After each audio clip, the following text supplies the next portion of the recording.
of the cabinet and the government. And I think it's fair to say and important to kick off that this government is not in a particularly good place. They are, and we saw that pretty clearly over the weekend, not just in the announcements they were making, but the manner in which those announcements were being made. It is abundantly clear, and it will be very clear to everyone watching television, as well as everyone in Westminster, that the government is beset with quite serious fatigue. I think they are very stretched at the moment. Politically, the Conservative Party has become very factional very quickly, and you're seeing that with different groups emerging. Not all around kind of COVID, actually necessarily. Some of it's on kind of foreign policy, things like China, but the mood in the Conservative Party, at least, is, and obviously this is also true to some degree of the Labour Party, given events last week, but it's quite factional, and most people I talk to in government, the word that I would use to describe them is kind of resigned.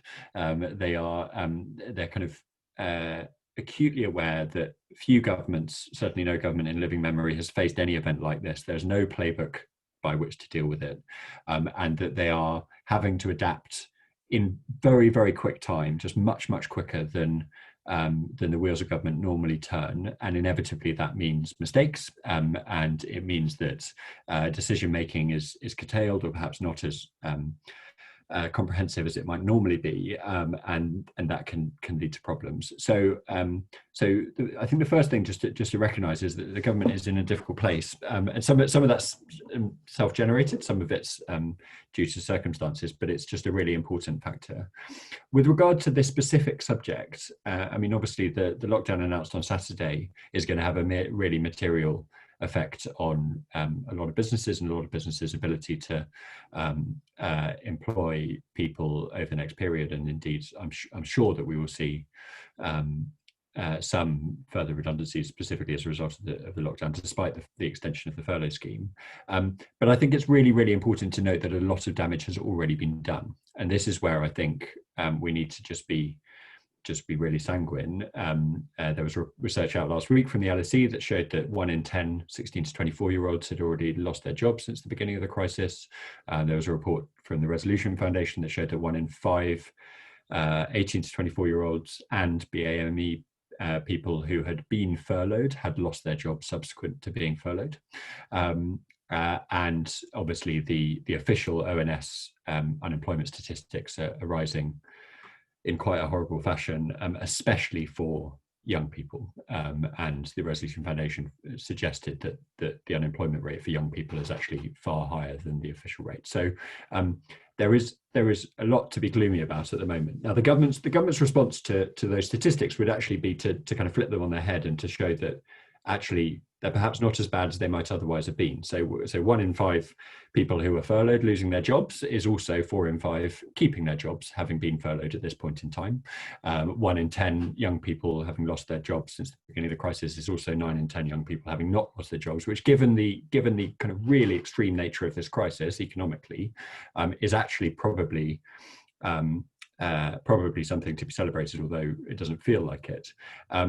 But there has been a lot of damage already, and we should just be very realistic about that. In terms of what the government is doing and how they're approaching that problem, the Chancellor set out a load of interventions in July that have been added to. Obviously, we are back in furlough territory now, but nevertheless, we have at the same time the Kickstart scheme, which is the major kind of future jobs fund style scheme this time around, an intermediate labour market for young people. And that has been, I mentioned that actually the grant agreement was published today, and there's been a lot of activity on that, which I'm very supportive of the Kickstart scheme. I think it went significantly further than most people expected the Treasury to go at the beginning of the crisis. And it's clear that it will, I think, have quite a marked effect. It's actually relatively generous in terms of the support for employers. And it's also been introduced quite early on in the crisis compared to post 2008. The Future Jobs Fund was not announced until more than 12 months after the beginning of the crisis, after the Lehman Brothers collapse in 2008. So it wasn't introduced until October 2009. So we're already introducing schemes like that quite early on in the crisis. But I think the risk is, and this is a risk of introducing it early, that it's been introduced at a point at which lots of major employers are just not interested in taking on new people at the moment, especially when they're making large-scale redundancies. And I've spoken to quite a few FTSE 100 companies who are reluctant to engage with Kickstart now. The major refrain that I seem to be getting from lots of major employers, and I'd be interested in views on this call, it seems to be come back to me in 2 or 3 months' time if you want to talk about Kickstart, because it's not until the new year that we'll really be in a position to make serious plans for large numbers of young people. And then alongside the Kickstart scheme, the government has invested quite heavily in new work coaches to try and actively help people find new jobs. And there's also been a big expansion of the number of traineeships. And also an expansion of adult education, although that's not coming in until next year. So the government is trying to do lots of different things across different bits of the labour market, and I think some of that will be successful.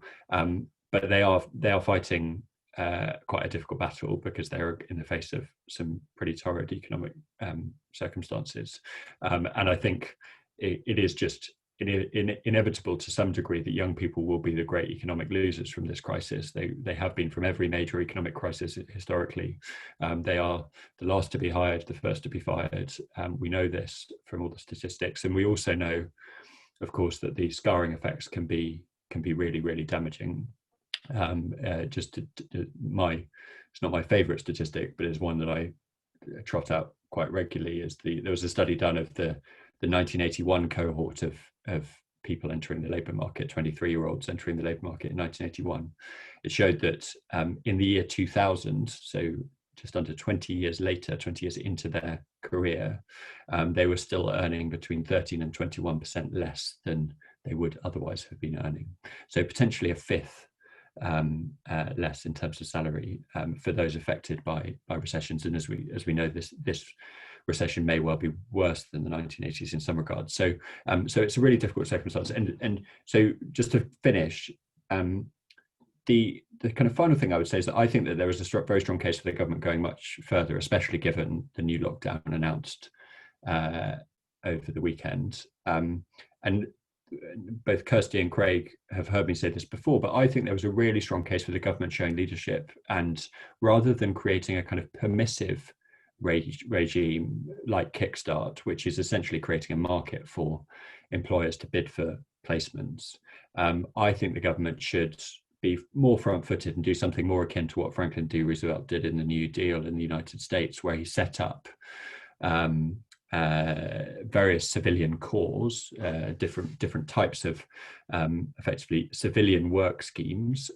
where the government would pay the wage of people who are unemployed to do socially useful tasks. And it's clear that this country faces kind of vast long-term challenges, whether it's climate change, so the kind of retrofitting of homes for insulation and new boilers and all the rest of it, right through to some of the more environmental tasks like tree planting and things like that, where you could relatively easily train and employ large numbers of young people to do socially useful activity on a decent wage that would both keep them attached to the labour market, which is the most important thing, because if they drop out of the labour market, then they start to lose all those skills and experience that is so valuable for employment.